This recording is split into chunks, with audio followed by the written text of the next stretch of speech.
talking to a friend of mine the other day, and she was brought up a Unitarian from a long line of Unitarians, and we're basically all Unitarians now. But the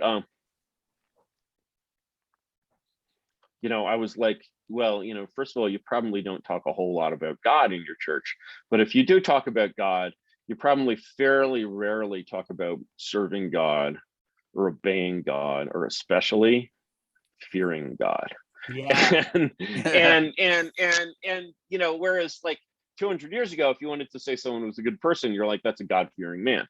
Right. And you could sort of parse those words, and they basically meant that this person would not do wrong for fear that, in 20th century words, God, that would give him bad karma, which basically God would punish by turning him into a beetle or something like that. And just sort of that worldview of basically submitting to, of course, in my frame of reference, a completely imaginary spiritual power is, just sort of lost entirely in the modern world. And the kind of fundamental quality of, not just Catholicism, but say Orthodox Judaism or Islam, or sort of any of these really old hardcore religions, is the sort of arbitrary and absolute character of them. Really, Orthodox Judaism, as one might expect, I guess, is sort of the extreme and Old Testament religion, because they're basically like, it's not about what you believe, it's just about following the rules. Right. And it so happens that if you follow the rules, you will take God seriously, but it's not a philosophy. Right. And once you get to Protestantism, it's already at least half a philosophy. And the old religion, the sort of the old kind of roots of religion are not philosophical, they're ritual.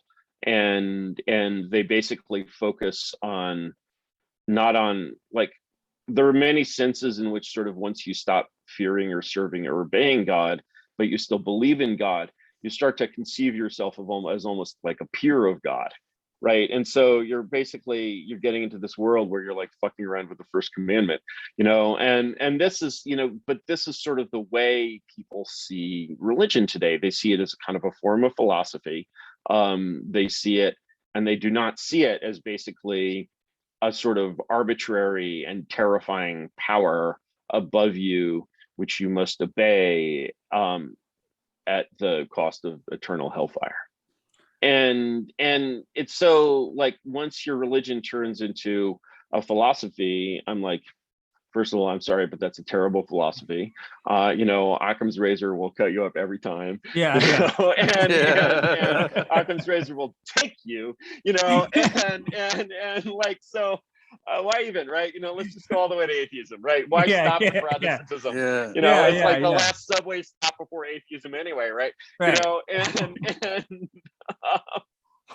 so, kind of to understand that is to understand the sort of eerie pre-modern pull of, Catholicism and all other heavily ritualized and arbitrary religions.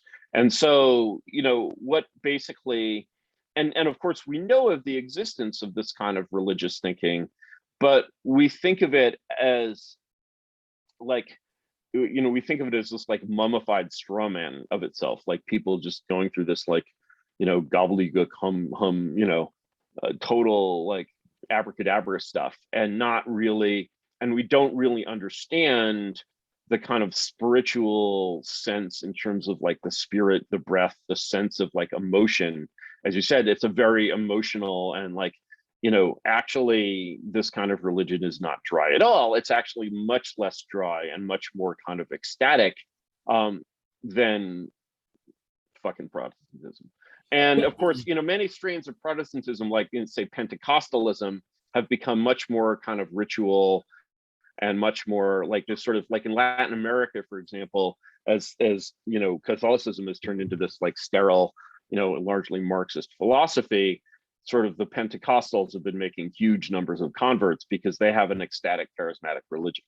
It's kind of debased, but any port in the storm, really. And but obviously to see like, the authentic thing of Catholicism with its authentic buildings and costumes and just like, you know, the thing is when you're looking at a like shitty little cult, basically in the 20th century, you look at it and you're like, somebody just made that up, right? And when you look at Catholicism, you're just like, ain't no motherfucker could make that up, right? You know, it accreted, you know, I mean, it's certainly a human product, but you know, it is the product of sort of great accretions of culture.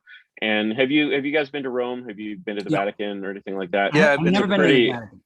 It's a pretty impressive experience. I should tell my Vatican story, which is that well, I've been to the Vatican actually twice. One time was in like